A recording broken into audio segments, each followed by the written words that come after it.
Di sini saya akan menjelaskan tentang demokrasi.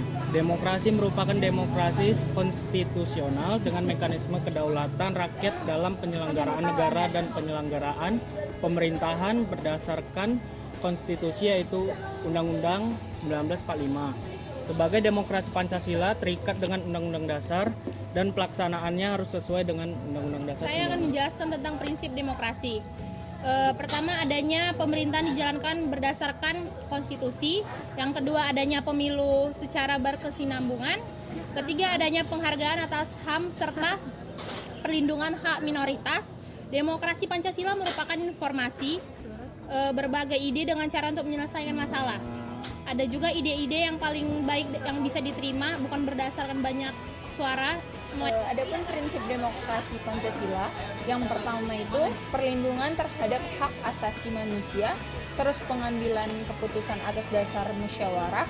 Yang ketiga, peradilan yang merdeka, berarti badan peradilan atau kehakiman merupakan badan yang merdeka.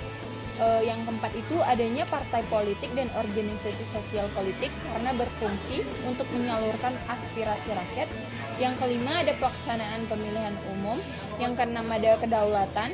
Yang ketujuh ada keseimbangan antara hak dan kewajiban. Yang kedelapan ada pelaksanaan kebebasan yang bertanggung jawab secara moral kepada Tuhan Yang Maha Esa. Terus yang kesembilan menjunjung tinggi tujuan dan cita-cita nasional. Terus yang terakhir, pemerintahan berdasarkan hukum dalam menjelaskan Undang-Undang Dasar 1445. Dalam sistem pemerintahan demokrasi Pancasila terdapat 7 sendi pokok yang menjadi landasan, yaitu yang pertama, Indonesia ialah negara yang berdasarkan hukum. Yang kedua, Indonesia menganut sistem konstitusional. Yang ketiga, Majelis Permusyawaratan Rakyat sebagai pemegang kekuasaan negara yang tertinggi. Yang keempat, Presiden adalah penyelenggaraan pemerintah yang tertinggi di bawah Majelis Permusyawaratan Rakyat. Yang kelima, pengawasan Dewan Perwakilan Rakyat.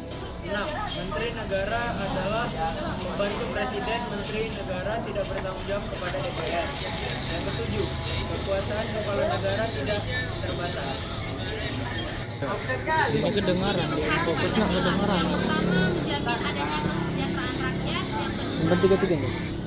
menjamin tetap Iya, tegaknya satu. negara. Makanya udah Bahwa 33. Republik Indonesia menjamin tegaknya negara kesatuan Republik Indonesia yang menggunakan sistem konstitusional, menjamin tetapnya tegaknya hukum yang bersumber pada Pancasila, menjamin adanya hubungan yang selaras, serasi dan seimbang, menjamin adanya pemerintahan yang bertanggung jawab.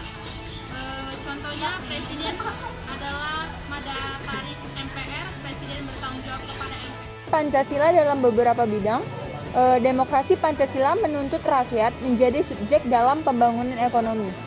Pemerintah memberikan peluang bagi terwujudnya hak-hak ekonomi rakyat dengan menjamin tegaknya prinsip keadilan sosial, sehingga segala bentuk hegemoni, kekayaan alam atau sumber-sumber ekonomi harus ditolak, agar semua rakyat memiliki kesempatan yang sama dalam penggunaan kekayaan negara.